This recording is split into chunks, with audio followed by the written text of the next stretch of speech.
If you sometimes feel as though you're caught in life's quicksand, you have a lot of company. We work, we struggle, we try to do everything we possibly can to move on to a higher level of well-being.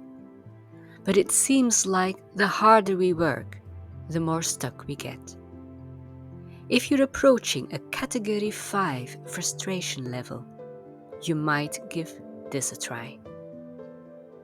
Switch your focus from that really nice but frustrated person in the mirror to one or more of the other folks who inhabit this good earth.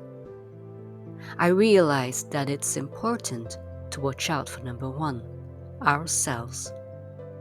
We need to set goals, lay out plans, and then do those things we need to do, so that we can at least make some progress towards our goals.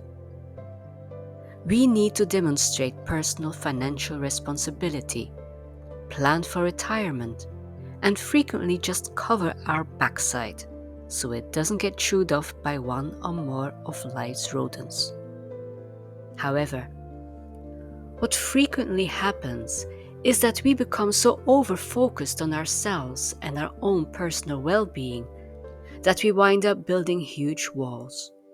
We lose the ability, or even desire, to see the bigger picture and the possibilities that life presents to us.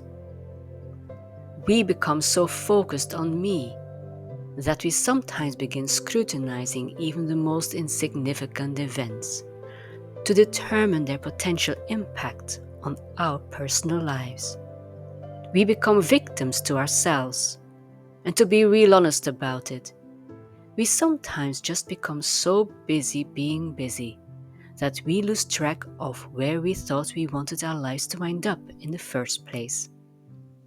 One possible solution, as I mentioned earlier, is to change our focus from me to others, from being the receiver to being the giver. And no, I'm not even implying that this requires any major changes in the things we do every day. It may eventually lead to that, but it's not a critical part of the initial progress and process. Here's what I mean.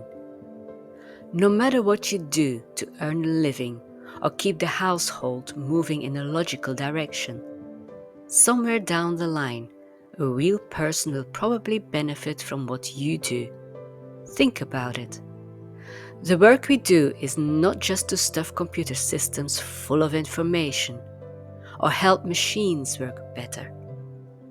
It's not just to take people's money so we'll have a paycheck at the end of the week.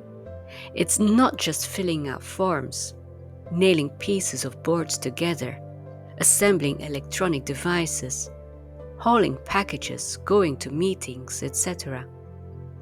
Somewhere, sometime, and maybe immediately, another human being will likely be positively affected by what you do. And yes, if you're paying attention, you've noticed that I've used a couple of cop-out words in the preceding paragraph, likely and probably.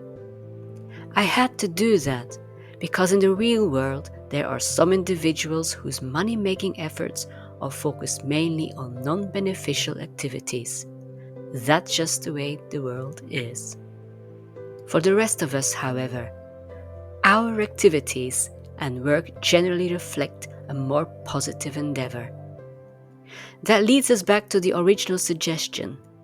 If you are caught in the quicksand, take a few minutes to really think about the people, the individuals who will be better off, healthier or happier because of what you do.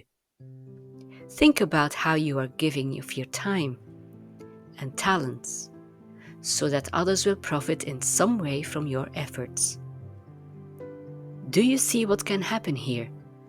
When we change our focus from me to others, our work, the things we do every day, starts taking on a new significance. We are now a giver. Our life honestly is meaningful. We know that what we do is truly important to someone else. That's pretty special, huh? If you're having to stretch your imagination to see at least one other person benefiting from things you do, you might consider looking into a different occupation, or at least a different way to spend your free time. There are a bunch of people who could really benefit from your talents. Think about what you do well, what you enjoy doing that could help others have a better life. Then go do it. You'll be out of the quicksand before you know it.